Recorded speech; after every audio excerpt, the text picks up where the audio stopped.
Le 6 juin 1944, à 4h55, les troupes d'assaut embarquées dans les chalands depuis presque une heure quittent les transports de troupes de la force U de l'amiral Moon, mouillés à 18 km au large, et entament la traversée d'une heure et demie qui va les mener sur la plage.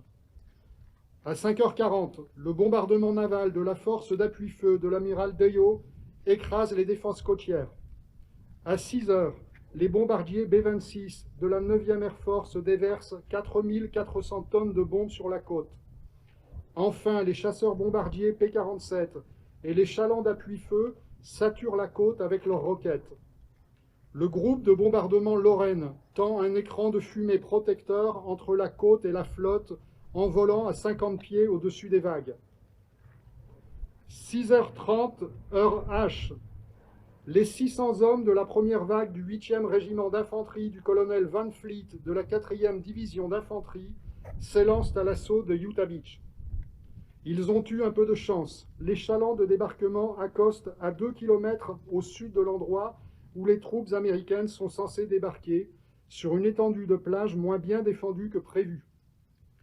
Constatant l'écart, et malgré une seule sortie de plage exploitable, le général de brigade Teddy Roosevelt Jr., commandant adjoint de la 4e division d'infanterie, qui a tenu à débarquer au milieu de ses hommes en première ligne, décide de ne pas redéployer ses troupes plus au nord et déclare « Nous commencerons la guerre à partir d'ici ». Galvanisés par le calme et la présence du général, les GIs vident la plage de ses occupants allemands en une heure. Le colonel Kafi, à la tête des sapeurs de la première brigade spéciale du génie, fait partie des premières vagues. Les sapeurs et les équipes de démolition de la marine débarquent à H plus 5 minutes. Le 237e bataillon du génie et la compagnie B du 299e bataillon nettoient la plage de ces obstacles et ouvrent des brèches dans le mur anti-char. Dès la fin de matinée, la jonction avec les parachutistes de la 101e division aéroportée est réalisée. En fin de journée, 23 250 hommes et 1700 véhicules ont débarqué sur cette plage. Le débarquement sur Utah Beach est un succès complet. Les unités de l'armée de terre déplorent cependant la perte de 591 tués, blessés et disparus, et la marine compte 278 pertes.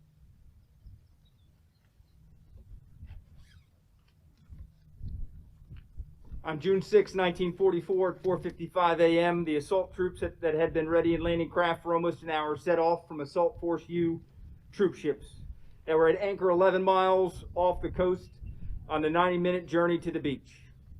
At 5:40 a.m., a naval artillery barrage pounded the coastal defenses. At 6 a.m., B-26 bombers of the 9th Air Force dropped 4,400 tons of bombs onto the coastline. And finally, P-47 fighter bombers with support from barrages saturated the coastal zone with bombs. The Lorraine Bomber Group laid a protective smoke screen between the beach and the fleet, flying just 50 feet above the waves. At 6:30 a.m. H hour, the 600 men of the first wave of the 8th Infantry Regiment, 4th Infantry Division, commanded by Colonel Van Fleet, launched the assault on Utah Beach. As luck would have it, their landing craft arrived some 2 kilometers south of their intended landing zones, on a stretch of beach less well defended than expected. Brigadier General Teddy Roosevelt, the assistant commander of the 4th Infantry Division, who had insisted upon making the landing with his men, took stock of the situation and decided not to redeploy north to their original target, saying to the troopers, "We will start the war here." The calm confidence of their general galvanized the GIs, and they took just 1 hour to clear the area of all enemy combatants. The men of the 1st Special Engineer Brigade, commanded by Colonel Caffey, were among the first waves. The sappers and naval demolition teams landed at H plus 5 minutes. The 237th Engineer Battalion and B Company of the 299th Engineer Battalion proceeded to clear the beach of obstacles and made breaches in the anti-tank barricades. At approximately 9 a.m., General Barton, commander of the 4th Infantry Division, landed at Utah Beach and sent the following message to General Eisenhower. Beaches cleared, roads under construction, little resistance. By the end of the day, 23,250 men and 1,700 vehicles had landed there. The assault on Utah Beach was a success. On the day of June 6, 1944, 197 soldiers of the 4th Infantry Division had paid for that success with their lives.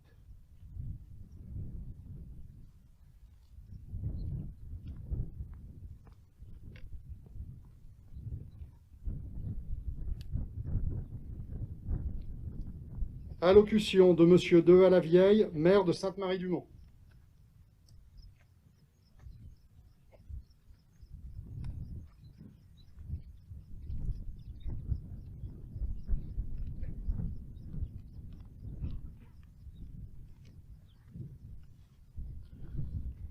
Monsieur le Préfet, Son Excellence, Monsieur l'Ambassadeur du Danemark, Leurs Altesses royales, la Princesse Marie et le Prince Joachim de Danemark, Monsieur le représentant de l'ambassade des États-Unis d'Amérique en France, Monsieur le député, Monsieur le sénateur, Monsieur le président du conseil départemental de la Manche, Général Cavoli, Monsieur le préfet maritime de la Manche et de la mer du Nord, Monsieur le procureur de la République, Mesdames et Messieurs les élus, Mesdames et Messieurs.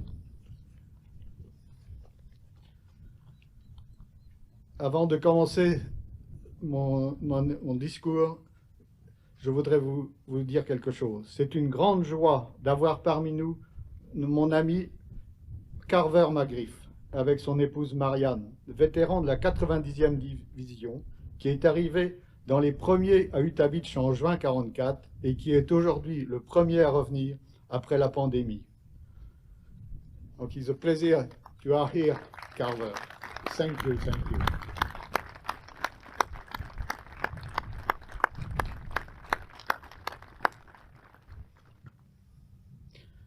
Bienvenue à Utah Beach pour cette cérémonie du 77e anniversaire du débarquement. C'est avec émotion que je prends la parole devant vous, car ce n'est pas facile d'être à la hauteur de ce lieu, de tout ce qu'il représente comme espoir, mais aussi comme sacrifice et souffrance. Notre génération de l'après-guerre doit être un maillon de la chaîne de la mémoire, cette mémoire du débarquement qui a influencé et qui influence encore notre vie et les choix d'aujourd'hui. Il y a 20 ans, ici, c'était la première de la série Band of Brothers, événement qui nous a tous marqués. Une cérémonie avec beaucoup de vétérans du 506e régiment de la 101e Airborne, tous en jaune, venus de Paris dans un train spécial pour la présentation du 2e épisode ici.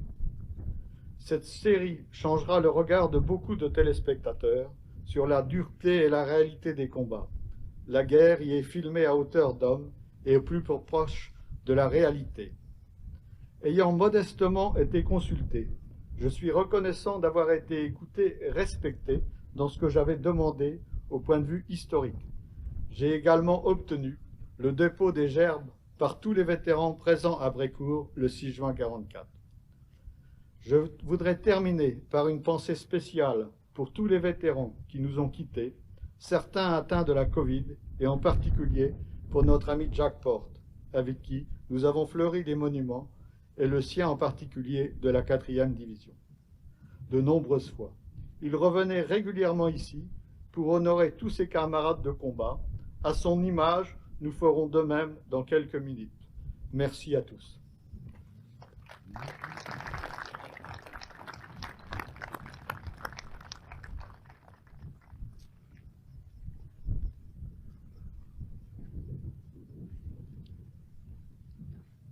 Allocution de Monsieur Lefebvre, président du conseil départemental.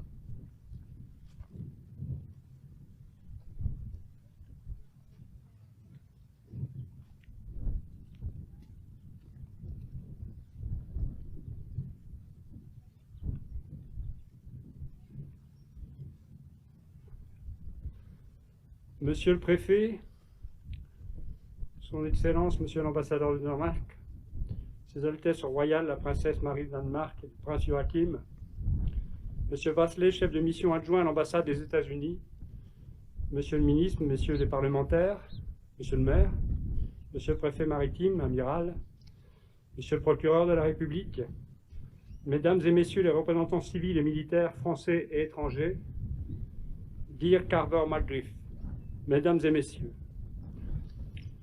C'est d'ici que tout est parti. Ils ont été plus de 23 000 à débarquer à Utah Beach au cours des 12 premières heures. Et l'organisation mise en place par les troupes du génie a permis le débarquement de 836 000 hommes entre juin et novembre 1944, tous engagés dans les combats de la libération de l'Europe. Nous sommes ici au pied du monument fédéral américain. Depuis bientôt 40 ans, il a été inauguré le 6 juin 1984. Il symbolise l'engagement de l'ensemble des troupes américaines impliquées dans les opérations du débarquement et de la libération. Et nous venons aujourd'hui d'inaugurer 2 autres monuments. Chacun des deux, à sa façon, incarne une part très forte de ce qui s'est déroulé ici, tant au large de nos plages qu'à l'intérieur des terres. Ce matin, nous étions à l'entrée de Sainte-Marie-du-Mont devant ce monument unique en son genre, si magnifiquement réalisé. Comment ne pas être touché devant la volonté de l'Américain Joe Ivanoff, ancien membre des forces spéciales, de rendre hommage à la résistance française. Et la réalisation va au-delà de ce que nous pouvions imaginer. Il ressort de cette sculpture toute la détermination de ces femmes et de ces hommes de l'ombre qui ont risqué leur vie pour harceler l'occupant et préparer du mieux qu'ils pouvaient l'arrivée des Alliés. Et tout à l'heure, nous nous sommes retrouvés sur la plage à quelques mètres d'ici pour inaugurer un second monument tout aussi symbolique. Cette fois-ci, il s'agit d'un don de l'US Navy, cette très belle statue du Lone Sailor est la première du genre en dehors des États-Unis. Comme le monument fédéral, cette statue est une reconnaissance du rôle de l'ensemble des marins américains dans le débarquement. C'est aussi un immense honneur fait à la Manche et bien sûr à la commune de Sainte-Marie-du-Mont. C'est la reconnaissance du rôle clé joué ici par Utah Beach et donc par la Manche dans le succès du débarquement. Sans ce débarquement dans la Manche, le visage du D-Day aurait très certainement été tout autre. Nous devons donc nous réjouir de cette double inauguration. Nous pouvons également regretter d'être aussi peu nombreux sur cette vaste esplanade sous ce beau soleil manchois. Il y a 2 ans, souvenez-vous, nous vivions la grande fête du 75e anniversaire du D-Day. C'était il y a seulement 2 ans et cela nous semble une éternité. Déjà l'an dernier, nous n'avions pas pu prendre dans nos bras nos chers vétérans, partager, rire à leur côté. C'est ainsi que nous l'exprimions, ici même. Je pourrais renouveler en tout point ce regret à une différence près. Nous avons l'immense joie, ça a été dit, d'accueillir parmi nous M. Carver McGriff, vétéran de la 90e division d'infanterie, ayant débarqué à Utah Beach, et sans doute le seul vétéran venant des États-Unis pour ces cérémonies. Welcome back in Normandy, Mr. McGriff. We are very proud to welcome you here at Utah Beach.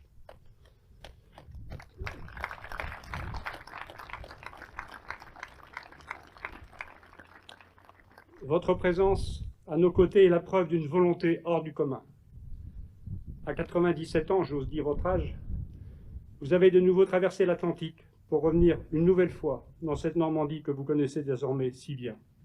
Et à travers vous, je vais adresser au nom de tous les habitants de la Manche toutes nos pensées les plus chaleureuses à l'ensemble des vétérans encore de ce monde et transmettre aux familles et aux proches de ceux qui nous ont quittés notre indéfectible soutien. Les Américains étaient les plus nombreux à débarquer ici à Utah Beach, mais ils n'ont pas été les seuls. 800 Danois ont pris part au combat, c'est à eux également que nous devons notre liberté. Nous leur rendrons hommage lors de la cérémonie officielle franco-danoise qui se tiendra demain au monument danois, à quelques centaines de mètres d'ici. Ces commémorations 2021 sont donc à nouveau bien particulières, mais nous devons leur conserver toute leur force symbolique, celle de la transmission aux générations futures, avec ses valeurs de tolérance, de paix, de respect de l'autre, de fraternité, de liberté, qui nous animent au quotidien. C'est le sens et la mission de ces cérémonies, et il est de notre devoir d'en perpétuer le message auprès des nouvelles générations, afin que jamais nul n'oublie le prix payé pour que nous vivions aujourd'hui en paix et en liberté. Je vous remercie.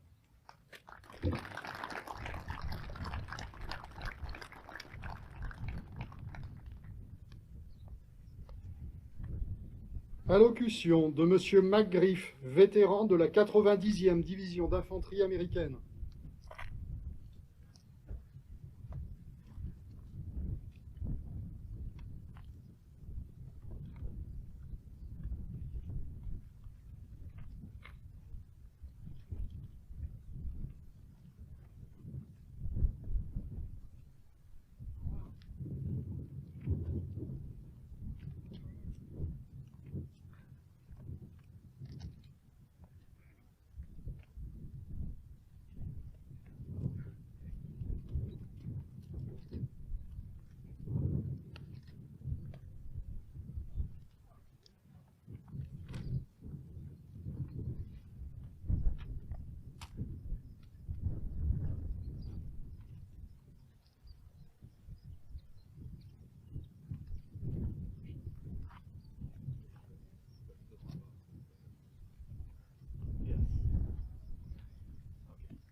Mesdames et messieurs, Carver McGriff est né à Indianapolis le 5 septembre 1924.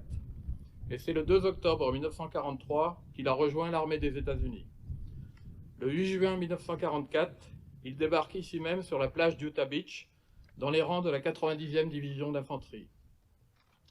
Il est servant dans un peloton de mitrailleuses, compagnie M, 3e bataillon, 357e régiment d'infanterie, et pendant un mois, il va découvrir les durs combats de la bataille des Haies.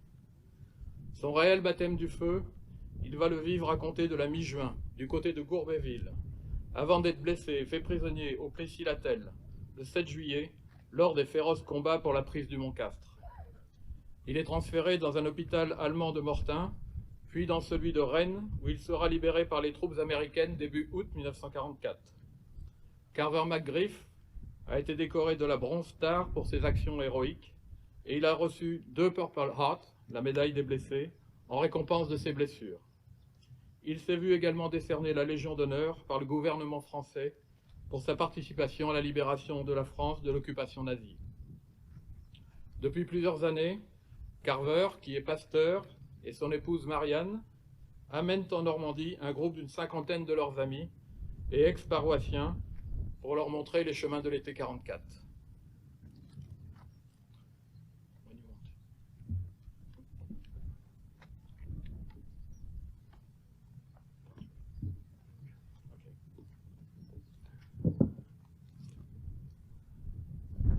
Thank you, Christian. Greetings to everyone. Regards to those of you from the American military. I salute you and every one of them because you all outrank me. I've been in France many times now. I love it here. I love the French people, and thank you for so much. I'd like to take the liberty of saying a word of hello to some of those friends. I will leave out many, I'm sure. But I want to say thanks to Rima and Francois Hebert, who have been so gracious to us. They live in Bayou. Well, of course, a special word of thank you to Christian here, and to his wife Evelyn, and to the wife over the last several years. They've been our good friends. And there are, oh heck.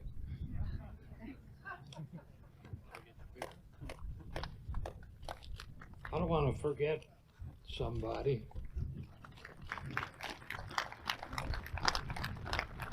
It's not a long speech coming up, so you won't mind. But I do want to say a word of memory to Henri Levofre. And he has been such a friend. I served in the 90th Infantry Division during World War II, and he has kept alive the memory of all of the men who fought in that division, as well as all the others. And he passed away recently. His wife, Jeanette, is, I don't know whether you're here at the moment, but Jeanette has entertained probably 10,000 veterans in her home. I don't know how she did it. Charles, of course, has been a new friend and a wonderful man to us. Charles and Veronique, now I'm going to try and pronounce your name. De Valavier. It's difficult for us Americans. We're not very good at languages. But they've been wonderful friends to us, and we love them. Let's see, I've made some notes that I can't, not only can't pronounce, I can't read. I want to greet Pierrot Sauvage and his wife Jocelyn, and Corinne and Eric Pichard, who have been friends of ours. They've even come over to Indiana to see us. Vincent and Marie Aurier. I owe Vincent a lot for many things he's done for us. And to those of you who I forgot, I'm not surprised, but thank you.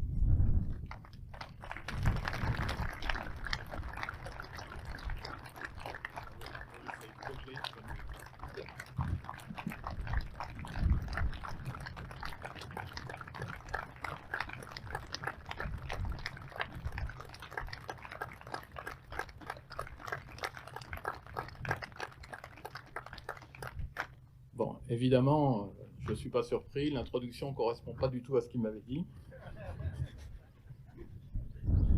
Donc on va passer rapidement les quelques remerciements aux quelques amis qu'il peut avoir ici. Je pense que tous ceux qui sont concernés se sont reconnus et on va passer à l'essentiel du discours, si vous le voulez bien.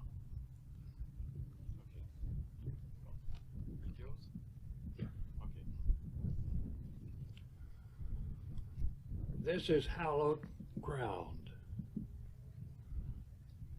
And as the one officer told us so graphically, over 100 American boys died within the grounds you and I can see from here. And that wasn't the only casualty list. There were hundreds of mothers and fathers and wives and children who grieved with their own kind of death and lived without those boys because they gave up what they had to give. But what saddens me is the realization that something like 12,000 French people died in Normandy because of the fighting. And maybe you have a grandfather or a great-grandfather who was one of those. And they made the sacrifice just like we did.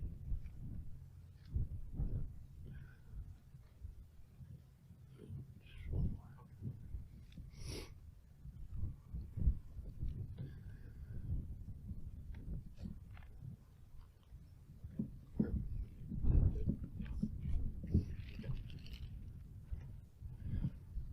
C'est sur cette terre sacrée que nous nous réunissons aujourd'hui, là où beaucoup d'autres jeunes garçons de mon pays sont morts il y a 77 ans.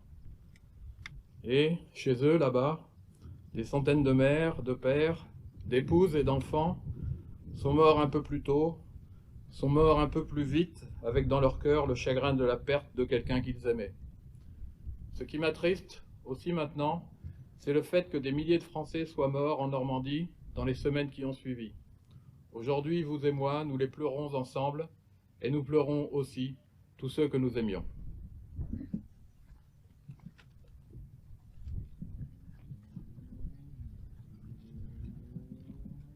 Well, he said it better than I did because I come from Indiana. There's a line from Shakespeare in which one of the characters is ready to give up his life for his country. And his words are this: "He who sheds his blood with me this day shall be my brother." And I had the honor of sharing a bit of my blood on the ground of Normandy, France, along with a lot of wonderful men. And that means we're brothers and sisters. It means we are called to love each other.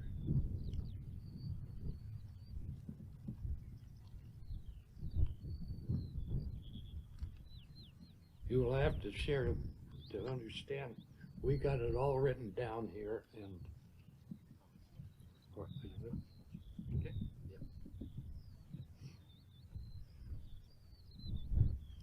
Il y a quelques vers dans une des pièces de Shakespeare, ceux d'un homme qui se prépare à mourir pour son pays et qui sont devenus des mots presque familiers.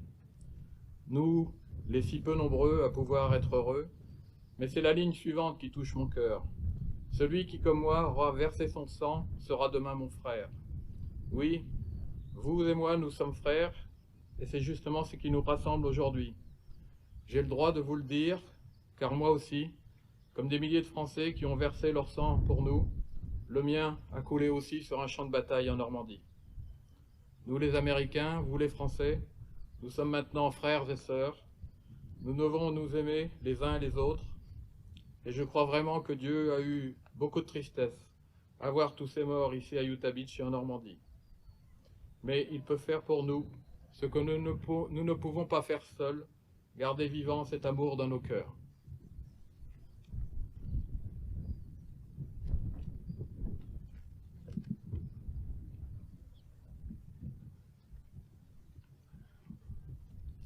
All those men and women of both nations who died on these sands and in the farms and the villages and the hedgerows.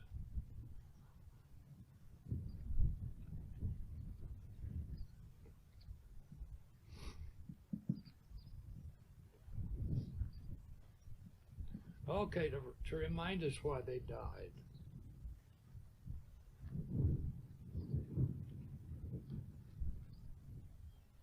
Now I want to remember that I'm the brother of French people and American people and British people, and, if I'm big enough, German people.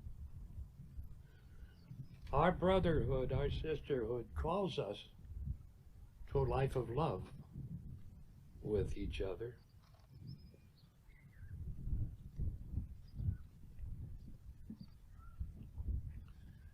And if we do, if we carry that love wherever we go, it may be that the price that was paid here was worth it. God bless you.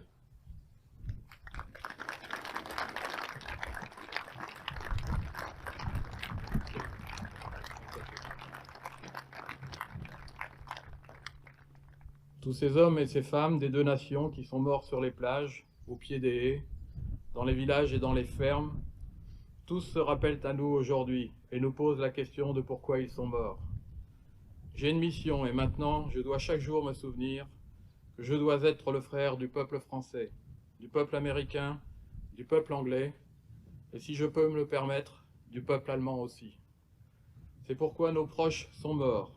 Et c'est ainsi qu'ils vivent encore en nous, rappelant ce que nous pouvons faire pour utiliser notre fraternité et notre solidarité, en nous rappelant que nous devons apporter cet amour et cette amitié partout où nous allons. Si nous agissons ainsi, tout cela, alors, vaudra certainement le prix qu'ils ont payé et donnera sûrement du sens à leur sacrifice. Que Dieu vous bénisse.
Allocution du général Cavoli, commandant l'armée de terre des États-Unis d'Amérique en Europe et en Afrique.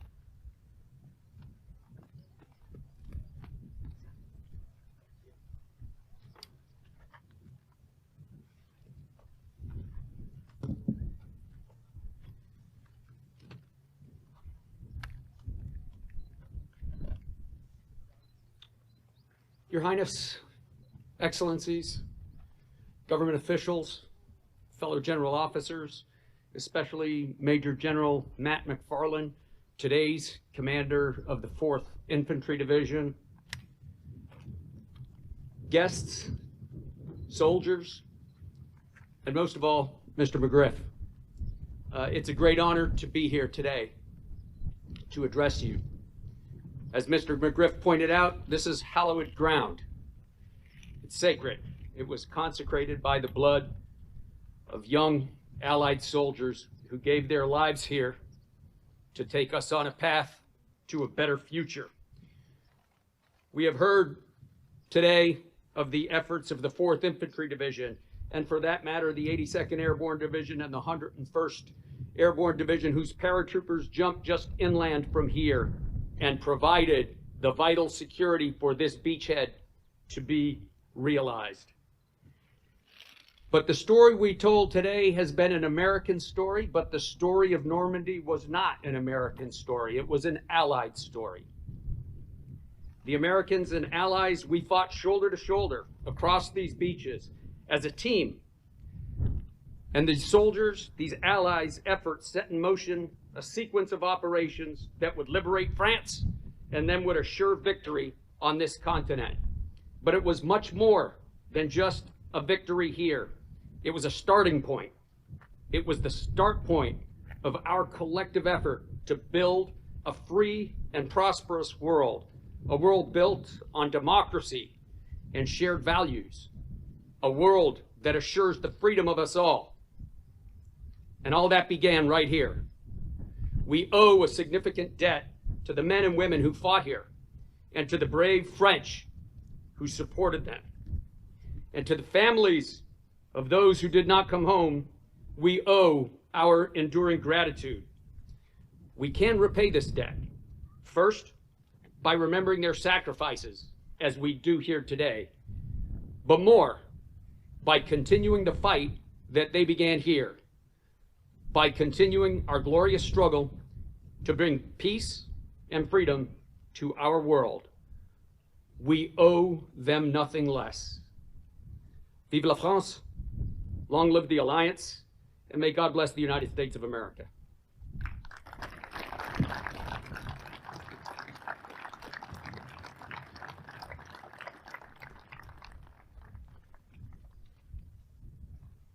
Allocution de Monsieur Gavory, préfet de la Manche.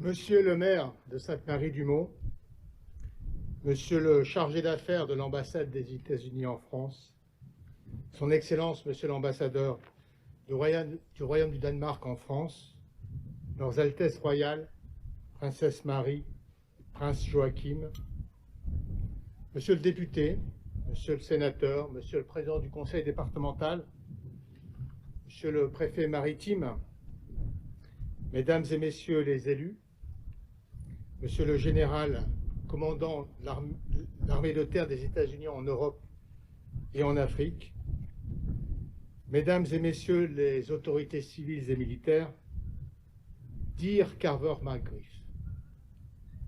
Le 6 juin 1944, avant même les premières lueurs du jour, les ombres que forme l'armada navale alliée se dirigent vers les côtes françaises. Les opérations du débarquement ont déjà débuté avec les divisions aéroportées déployées des deux côtés du front. Cette journée est décisive. Pour les Alliés, c'est le D-Day, le jour J, le jour le plus long. Ici, à Utah Beach, les premiers soldats américains de la 4e division d'infanterie débarquent vers 6h30. Les GIs prennent rapidement position sur le sable normand et entrent à l'intérieur des terres pour poursuivre le combat. Cette date est un tournant pour l'histoire. Elle marque le début de la bataille de Normandie, dont la réussite engage la libération de l'ensemble du territoire national. Cette année encore, les conditions sanitaires empêchent de réaliser à quel point cette commémoration est portée par une population nombreuse. Ces contraintes n'entravent en rien l'hommage appuyé que nous rendons tous ici à ces soldats venus libérer la France du joug nazi au péril de leur vie. J'ai une pensée très forte aujourd'hui pour tous les vétérans qui n'ont pas pu se déplacer pour se joindre à nous.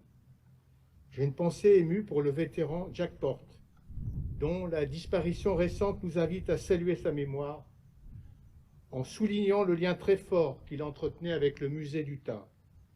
Débarqué avec le 6 juin avec le 12e régiment de la 4e division, il était un amoureux de la France. Depuis 1985, il venait chaque mois de juin ici. En 2019, nous nous rappelons de son dépôt de gerbe avec le Premier ministre, M. Édouard Philippe, dans ce qui restera un temps fort de ce 75e anniversaire. Son nom est indissociable de notre territoire. Ici à Utah Beach, il n'a cessé d'évoquer ses souvenirs des guerres aux jeunes. Cette transmission mémoriale, essentielle, indispensable, est portée par vous toutes et vous tous, présents aujourd'hui à cette commémoration. Elle permet de regarder les conflits d'hier pour célébrer la paix d'aujourd'hui.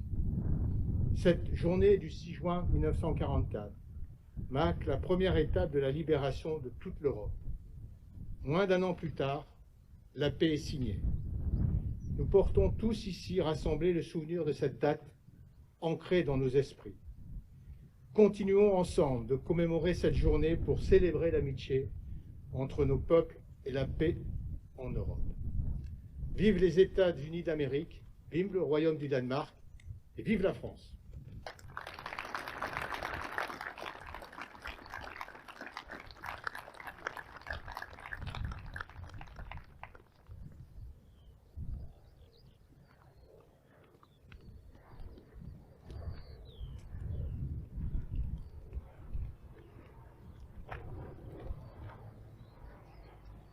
Nous allons maintenant rendre hommage aux morts, en procédant à un dépôt de gerbe qui sera suivi d'une minute de silence, puis des hymnes nationaux américains et danois et britanniques, suivis de la Marseillaise. Je vous demande de bien vouloir vous lever et vous découvrir jusqu'à la fin des hymnes nationaux.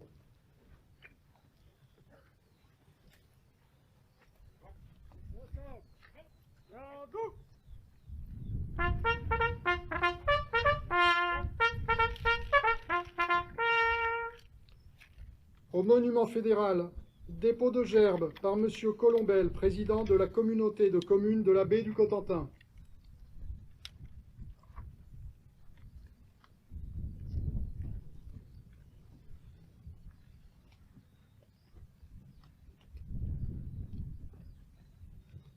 Dépôt de gerbe par M. L'Honneur, maire de Carentan.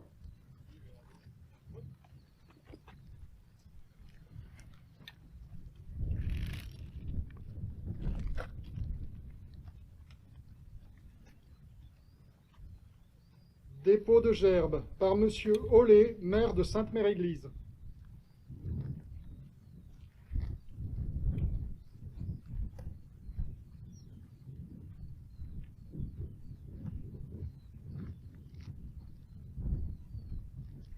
Dépôt de gerbe par M. Zarinelli, représentant l'American Battle Monument Commission.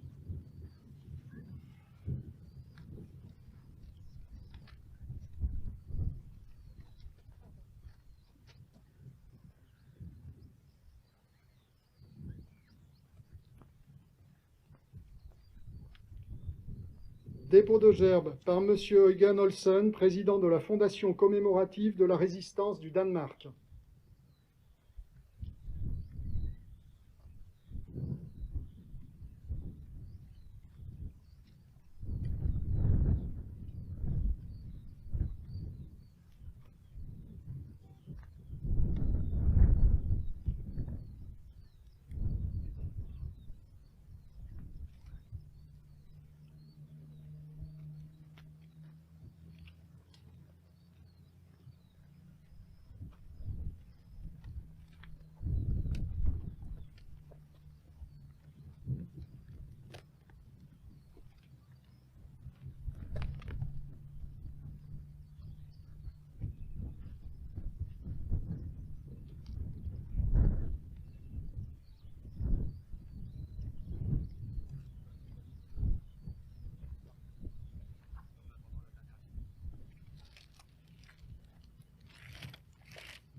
Dépôt de gerbes par Monsieur Devalavieille, maire de Sainte-Marie-du-Mont.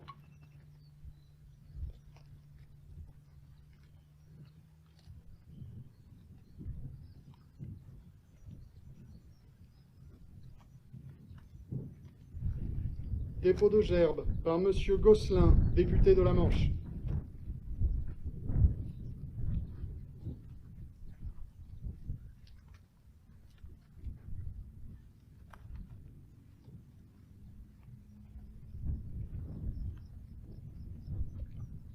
Dépôt de gerbes par Monsieur Bas, sénateur de la Manche.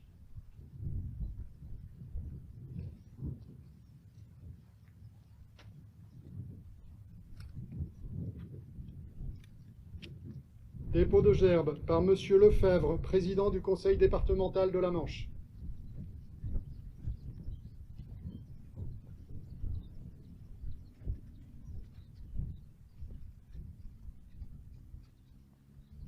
Dépôt de gerbes par Monsieur Marie, conseiller régional de Normandie.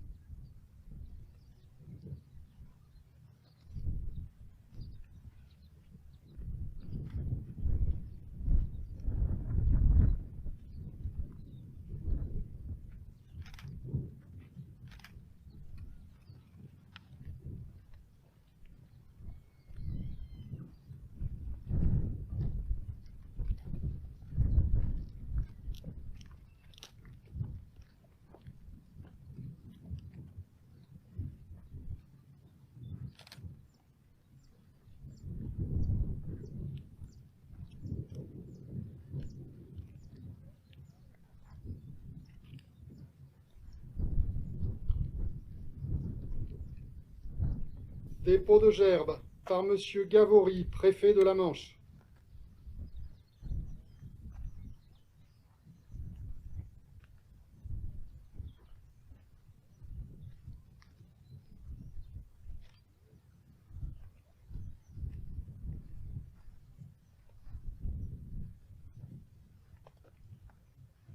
Dépôt de gerbes par son Excellence Monsieur Christensen, ambassadeur de Danemark en France, accompagné par son Altesse royale la princesse Marie de Danemark.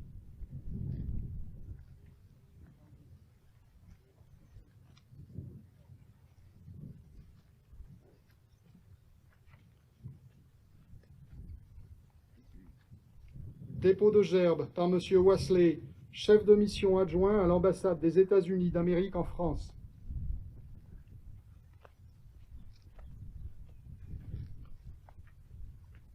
Dépôt de gerbes par le général d'armée Cavoli, commandant l'armée de terre des États-Unis d'Amérique en Europe et en Afrique.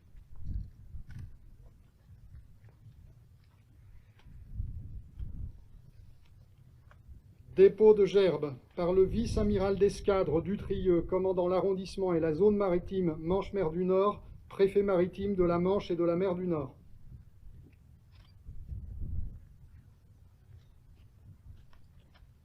Dépôt de gerbes par le colonel McCord, attaché de l'air près l'ambassade du Royaume-Uni en France.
Le vice-amiral d'escadre Dutrieux et le général Cavoli vont saluer les troupes. Les autorités principales quitteront ensuite la cérémonie après avoir salué les porte-drapeaux.